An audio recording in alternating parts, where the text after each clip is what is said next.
नमस्ते, जय हिंद। ये है द आवारा मुसाफिर शो क्लिप्स।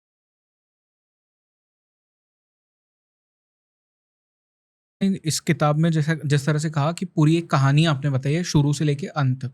इसकी शुरुआत आपने कहा 2018 में होती है और ब्लास्ट 2021 में होता है वो। एग्जैक्टली। तो 3 साल में ये क्या प्लानिंग हो रही थी? देखिए, ये किसी भी चीज़ को प्लान करने के लिए बहुत सारा दिमाग लगता है, बहुत सारा सोर्स लगता है, रिसोर्सेज लगते हैं। और कोई भी ऐसा नहीं है कि आप गए और जाके कर दिया, मतलब ब्लास्ट कर दिया। देखा जाए तो ये एक तरीके से ब्लास्ट जो था वो उनकी इंटेलिजेंस के अगेंस्ट वो उस चीज़ को नहीं पकड़ पाए। राइट, दूसरा फेलियर था। एक चीज़ है कि यहाँ इंडिया की जेल में बैठ के एक आदमी इस चीज़ को पूरी प्लानिंग कर रहा है, जो बहुत बड़ी प्लानिंग है। इसको आप इक्वलेंट टू कर सकते हो कि जैसे ओसामा बिन लादेन को ढूंढा गया और ढूंढते हुए उसको जो है वहाँ पे सील टी बेच के उसको ख़त्म किया गया। लेकिन ओसामा बिन लादेन को ढूंढना कितना मुश्किल था ये सब जानते हैं, क्योंकि ये उसके ऊपर डॉक्यूमेंट्रीज बन गई, फिल्म बन गई, और वहाँ की सरकार ने अपनी सेना को, अपनी इंटेलिजेंस को बहुत सब शाबाशियाँ दी, इनाम दिया। अब आप ये सोचिए कि एक कंट्री जो पाकिस्तान जो कंट्री है, जिसको बहुत सारे लोग टेरर कंट्री कहते हैं, मतलब कि एक टेररिस्ट के लिए क्या कहते हैं, सेफ हेवन है। तो वहाँ पे हाफिज सईद को ढूंढना कितना मुश्किल होगा, उसके को पूरा ट्रैक करना, उसके अंदर इन्फिल्ट्रेट करना, ये एक सबसे बड़ी प्लानिंग का हिस्सा था। ये किसने कराया था? आपने कहा बबलू पाकिस्तान ने श्रीवास्तव। कहा रॉ ने कराया है। रॉ का इसमें कोई इन्वॉल्वमेंट नहीं है। जो कुछ भी इन्वॉल्वमेंट है वो सिर्फ और सिर्फ बबलू श्रीवास्तव का है। क्यों कराया उसने ये? देखिए, बबलू श्रीवास्तव एक तो जेल में बैठा है। कौन है बबलू श्रीवास्तव? बबलू श्रीवास्तव यार, अगर आप गूगल करो और जो लोग मेरे वीडियोस सुनते हैं या जो मेरी किताबें पढ़ते हैं, उसमें कई बार बबलू श्रीवास्तव के किस्से आए हैं। क्योंकि जितने भी नेपाल में कांड हुए हैं, मैं इसको कांड कहता हूँ, जब से बबलू श्रीवास्तव जेल में रहा है, चाहे वो दिलजाद मिर्शा बेग हो, जो हम एपिसोड बॉम्बे माफिया पे कर रहे थे पिछले एपिसोड पे, उसमें भी मैंने बताया था कि छोटा राजन की एक टीम गई थी, लेकिन सारी जो तैयारी की गई थी वो बबलू श्रीवास्तव के द्वारा की गई थी। यहाँ से सिर्फ शूटर गए थे, जिसमें फरीद तानाशाह और बाकी लोग थे। तो बबलू श्रीवास्तव जो है एक यूपी का ही, गाजीपुर का रहने वाला व्यक्ति, और लखनऊ में वो अपनी लॉ की पढ़ाई कर रहा था। फैमिली बहुत समृद्ध है, उसके जो भाई वगैरह हैं वो आर्मी में या कहीं जो है सर्व किए हैं, तो अच्छी खासी पढ़ी लिखी फैमिली में से था। लेकिन लखनऊ में यूनिवर्सिटी में उसका कुछ किसी से पंगा हो जाता है दूसरे विरोधी गैंग के साथ, तो उसको जो है वो दूसरा विरोधी गैंग जो है, ये शायद जो इलेक्शन के टाइम है, जो स्टूडेंट इलेक्शन होते हैं उसके समय की बात है, कि ये भी इलेक्शन लड़ना चाह रहा था, दूसरी पार्टी जो है वो किसी को सपोर्ट कर रही थी, तो उसमें इनका आपस में टसल हुआ, और टसल की वजह से जो है इसके हाथों जो है कुछ कांड हो गया बबलू श्रीवास्तव के हाथों। तो इस वजह से जो है इसको जेल भेजा गया, फिर जेल में जो है इसकी तोड़ाई की गई, ऐसे समझ लीजिए। तो वहाँ से ये क्राइम की दुनिया में बढ़ा। बबलू श्रीवास्तव का जो सबसे बड़ा नेटवर्क था वो किडनैपिंग का नेटवर्क रहा। सबसे ज़्यादा जो किडनैपिंग के किस्से सुने गए यूपी में, उसमें हमेशा बबलू श्रीवास्तव का नाम आया। कुछ लोग तो ये कहते हैं कि बबलू श्रीवास्तव उतनी किडनैपिंग भी नहीं करता था जितने उसके ऊपर केसेस ठोप दिए जाते थे। लेकिन ये बात सच है कि किडनैपिंग हुई, बहुत सारी किडनैपिंग में बबलू श्रीवास्तव का नाम आया, बहुत सारी किडनैपिंग में उसने पैसा भी कमाया।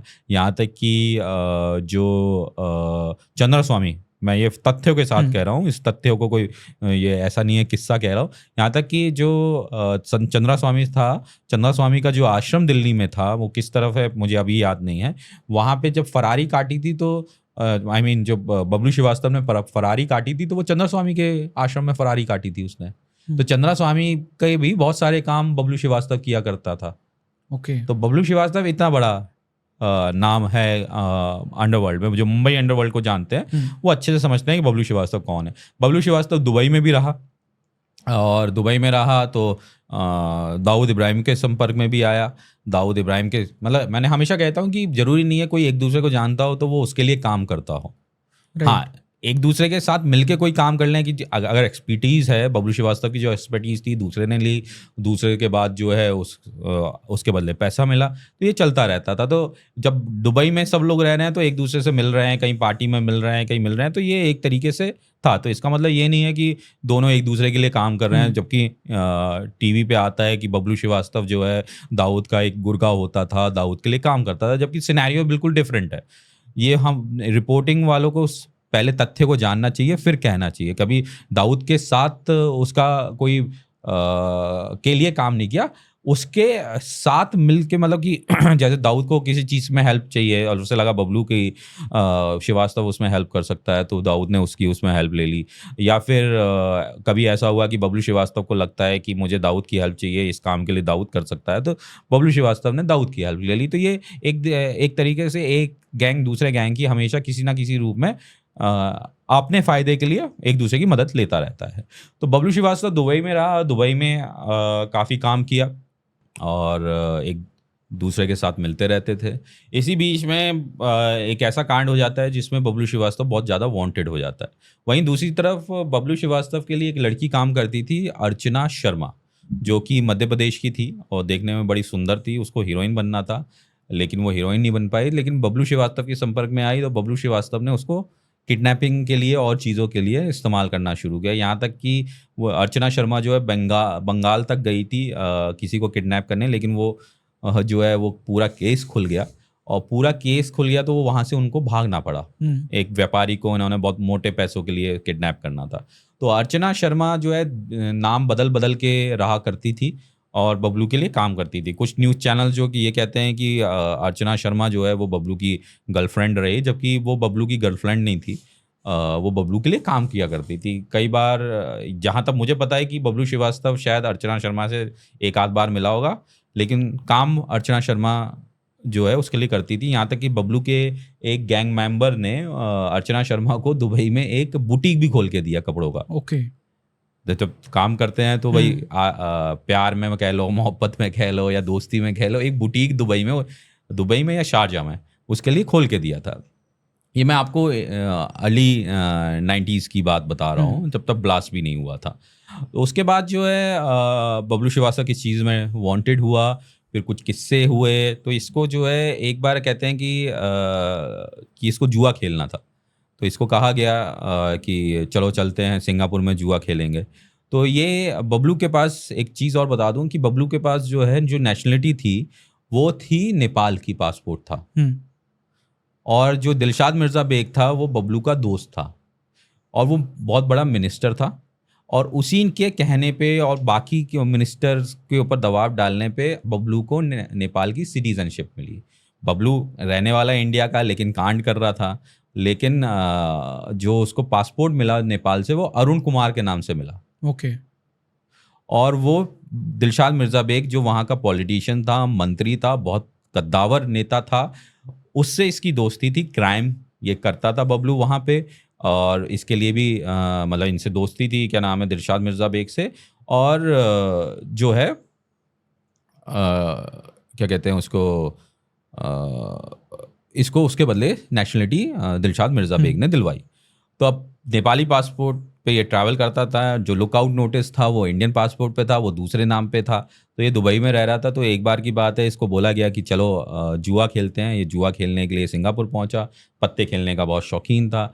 तो सिंगापुर पहुंचने के बाद वहाँ पे किसी ने इन्फॉर्म कर दिया, फ़ोन कर दिया कि बबलू श्रीवास्तव नाम का एक व्यक्ति है जिसको दुनिया ढूंढ रही है।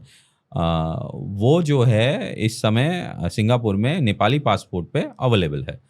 वो वहाँ पे जब चेक हुआ तो वो पकड़ लिया गया। आप लोग कहेंगे कि नेपाली पासपोर्ट पे कैसे पकड़ लिया जाएगा, क्योंकि सिंगापुर जो है वो उससे पहले 91 में, ये 95 में पकड़ा गया, 91 में वो इंडियन पासपोर्ट पे ट्रैवल किया था वहाँ। ओके। वो डाटा उनके पास फोटो से और उन सब चीज़ों से मिलता जुलता था।